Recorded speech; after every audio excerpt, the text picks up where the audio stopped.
2022-23 অর্থ বছরে কুষ্টিয়া ইসলামী বিশ্ববিদ্যালয়ের কেন্দ্রীয় ল্যাবের 71টি যন্ত্রাংশ ক্রয়ে 7,45,00,000 টাকা বরাদ্দ দেয় সরকার। তবে এ প্রকল্পের যন্ত্রাংশ কেনাকাটায় দেশ টিভির অনুসন্ধানে উঠে এসেছে ব্যাপক অনিয়ম।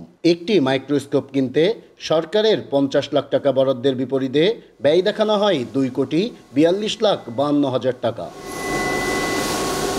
তবে এই মাইক্রোস্কোপ সেটটির প্রকৃত দাম জানতে নজর দেওয়া যাক আন্তর্জাতিক বাজারে।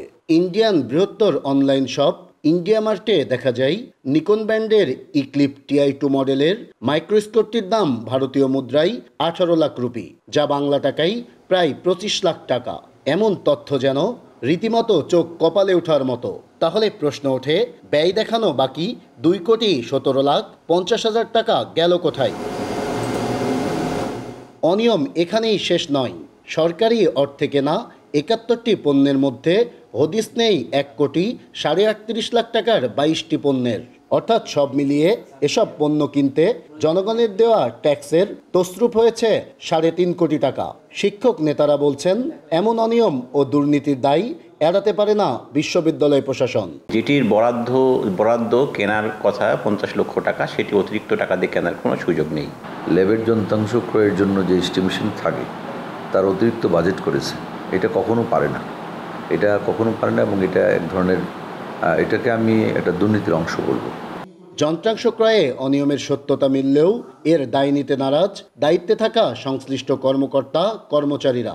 খোদ টেন্ডার মূল্যায়ন কমিটির সভাপতি প্রভিচি মাহবুবুর রহমান বলছেন, এমন অনিয়মের বিষয়ে কিছুই জানা নেই তার।